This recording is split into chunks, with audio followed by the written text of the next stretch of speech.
श्री सद्गुरु महाराज की जय। प्रातः स्मरणीय अनंत श्री विभूषित परमाराध्य संत सद्गुरु महर्षि में ही परमहंस जी महाराज का प्रवचन। बंदौ गुरुपद कंज कृपा सिंधु नर रूप हरि, महामोह तम पुंज जासु वचन रवि कर्णिकर। प्यारे लोगों, हम लोग सत्संग करने के लिए यहाँ पर एकत्र हुए हैं। सत्संग में संतों की वाणियों को पढ़ते समझते हैं। परम श्रद्धेय बाबा देवी साहब जी द्वारा प्रचारित इस संत मत के अनेक प्रचारक पहले हो चुके हैं, परंतु उन प्रचारकों के नामों पर अलग अलग पंथ या संप्रदाय भारत में वर्तमान है, जैसे कबीर पंथ, नानक पंथ, दरिया पंथ और राधा स्वामी पंथ आदि। सत्संग का इस प्रांत में सन 1812 या 1896 ईस्वी से आरंभ हुआ था और उसी समय इसकी नींव भागलपुर में पड़ी तथा वहीं से प्रचार भी हुआ। अवश्य ही उस समय पटने में भी सत्संगी थे, किंतु उन लोगों ने प्रचार करने की कोशिश नहीं की। पटने में एक बंगाली डॉक्टर सत्संगी थे। श्री गुरु महाराज के साथ पटना जाने पर मैंने उन्हें देखा था। अब ऐसा मालूम होता है जैसे पटने में अपने सत्संगी ही नहीं है। यह प्रवचन आज से कई वर्ष पूर्व का है। गुरु महाराज का उपदेश है, संत वाणियों को पढ़ो, समझो और उनके अनुकूल चलो। इतने दिनों में मैंने कोई नई बात सुनी हो या मुझे कोई नई उक्ति आई हो तो मेरा ज्ञान कहता है नहीं, सब बातें पुरानी ही हैं। जिस ज्ञान को ऋषियों तथा संतों ने कहा उसे ही बुद्धि वचन के फेर फार में लाकर दूसरे ढंग से औरों ने भी बताया। इसका मतलब यह नहीं कि पुरानी बातों को ही माने, नई को नहीं।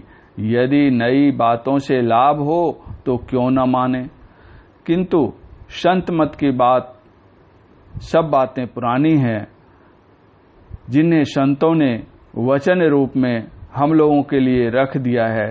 लोग संसार के सब दुखों से छूट जाएं, इसी विशेष अभिप्राय से संतों ने उपदेश दिया है। संत पंथ अपवर्ग कर, कामी भव कर पंथ, कह संत कवि कोविद, श्रुति पुराण सद ग्रंथ। गोस्वामी तुलसीदास जी। संतों का मार्ग मोक्ष में पहुंचाने का है। उनका मार्ग संसार सागर को पार करने के लिए, संसार के सारे बंधनों से छूट जाने के लिए है। उन्होंने ऐसा नहीं कहा कि वर्ण भेद से, जाति भेद से या देश भेद से कोई इसके योग्य है वा कोई इसके योग्य नहीं है, किंतु हाँ, आचरण भेद से योग्य व अयोग्य अवश्य है। गुरु महाराज कहते थे, जिसको भजन करने के लिए 2 घंटे की भी फुर्सत न हो उसे भजन अभ्यास मत बताओ। संसार में उत्तम ढंग से बरतो। जो कोई उत्तम ढंग से बरतते हैं वे चाहे नर हो या नारी, आनंद ही आनंद में रहेंगे। कहे कबीर निज रहनी सम्हारी, सदा आनंद रहे नर नारी। संसार में रहने का अच्छा ढंग है व्यभिचार, चोरी, नशा, हिंसा और झूठ। इन 5 पापों को त्याग कर रहो। इस तरह संसार में बरतने से संसार तथा परलोक दोनों में आनंद से रहोगे। परलोक कहने का तात्पर्य केवल स्वर्ग वैकुंठादि ही नहीं, बल्कि मोक्ष धाम तक से है।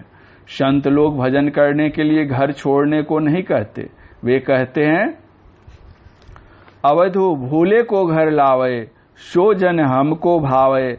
घर में जोग भोग घर ही में, घर तजी वन नहीं जावे। वन के गए कल्पना उपजे, तब धो कहाँ समावे। घर में जुक्ति मुक्ति घर ही में, जो गुरु अलख लखावे। सहज शून्य में रहे समाना, सहज समाधि लगावे। उन मुनि रहे ब्रह्म को चिन्हे, परम तत्व को ध्यावे।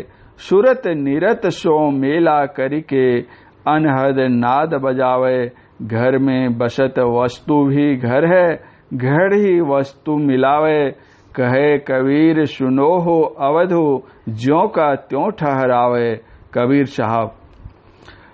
नानक सतिगुरु भेटिए, पूरी होवे जुगति। गुरु नानक। यह बात बहुत प्रसिद्ध है कि संतों का भेद और पंडितों का वेद दोनों में बड़ा संबंध है। यदि दोनों है तो सोने में सुगंध है। वेद का अर्थ ज्ञान और भेद का रहस्य व मर्म को कहते हैं। वेद का अर्थ ज्ञान और भेद रहस्य व मर्म को कहते हैं। इसी को योग युक्ति भी कहते हैं। योग हीनं कथं ज्ञानं मोक्षदम भवति भो, योगोपि ज्ञानहीनस्तु न क्षमो मोक्ष कर्मणि। तस्माद् ज्ञानं च योगं च मुमुक्षु दृढ़ं भ्यसते।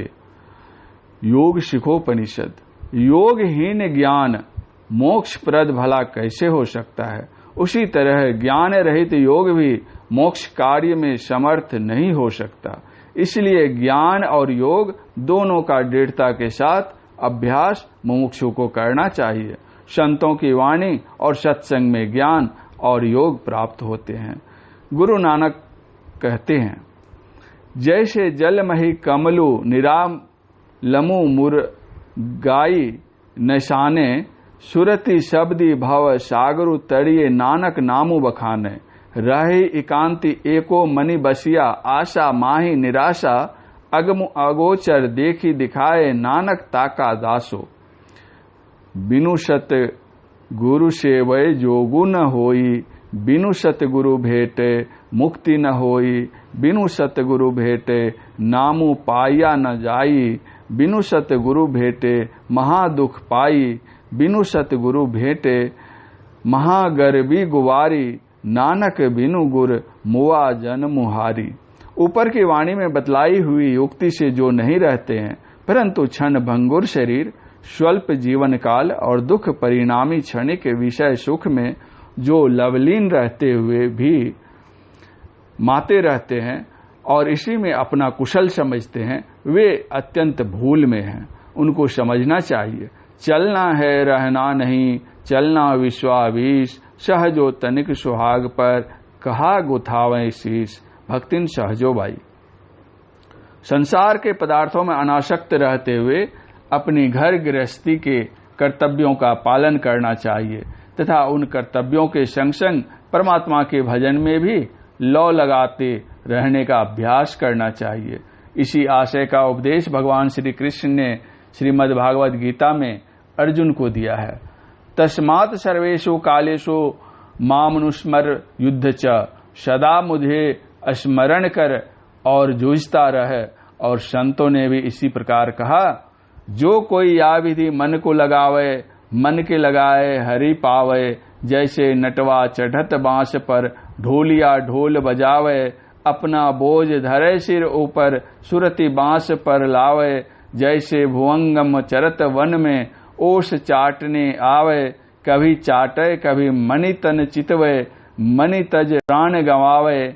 जैसे कामिनी भरत कूप अजल, कर छोड़े बतरावे। अपना रंग सखियन संग राचे, सुरति गगर पर लावे। जाके रहनी अपार जगत में, सो गुरु नाम प्यारो हो। जैसे पुर इन रही जल भीतर, जल ही में करत पसारा हो। वाके पानी पत्र न लागे, ढरकी चले जस पाड़ा हो। कबीर साहब। संत पलटू साहब कहते हैं, कमठ दृष्टि जो लावई, सो ध्यानी परमान। सो ध्यानी परमान, सूरत से अंडा सेवे। आप रहे जल माही, सूखे में अंडा देवे। जस पनिहारी कलश भरे, मार्ग में आवे। कर छोड़े मुख वचन चित कलशा में लावे। फनी मनी धरे उतारी, आपू चढ़ने को जावे। वह गाफिल न पड़े सुरति, मुनि माही रहावे। पलटू कारज सब करे, सुरति रहे अलगान। कमठ दृष्टि जो लावई, सो ध्यानी परमान। कहने का आशय यह है कि संसार में रहकर तुम्हारा जो कर्तव्य है सो भी करो और भजन भी करो। लोकमान्य बाल गंगाधर तिलक जी, महात्मा गांधी जी इसी उपदेश के अनुकूल रहकर देश सेवा और निज निज जीवन यापन के कार्यों में लगे हुए थे। भजन करने वाले संसार का काम करके भी भजन कर सकते हैं तथा संसार का काम छोड़कर भी वे भजन नहीं कर सकते जिनको भजन करने की इच्छा नहीं है। भजन करने वाले सब भेषों में रहकर भजन कर सकते हैं। भजन नहीं करने वाले किसी भेष में रहकर भी भजन नहीं कर सकते। कबीर जी का जीवन याद करके मेरा मन बड़ा प्रसन्न होता है। वे बहुत संतोषी, बहुत बुद्धिमान, इच्छा को जीते हुए मितभोगी, अल्पभोगी थे। इसलिए वे थोड़े पदार्थों में ही संतुष्ट एवं खुश रहते थे। कपड़ा बनाकर बेचते थे, यही उनका रोजगार था। वे केवल परिश्रम और सूद का मूल्य लेते थे। कबीर चाले हाट को कहे न कोई पतियाए, 5 टके का 2 पटा 7 टके को जाए। एक दिन कबीर साहब दुपट्टा बनाकर बाजार में बेचने गए थे। वह 5 टके उसका मूल्य बतलाते थे। लोग कम दाम में लेना चाहते थे। कबीर साहब दुपट्टा लेकर लौट रहे थे।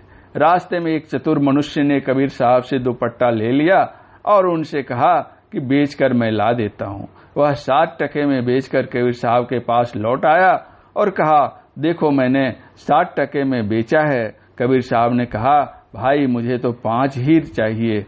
वह चतुर मनुष्य कबीर साहब को 5 टके देकर बाकी 2 टके को अपने हाथ में लिए घर चला आया। जिन पर ईश्वर की बड़ी कृपा होती है वे ऐसे ही संतुष्ट होते हैं।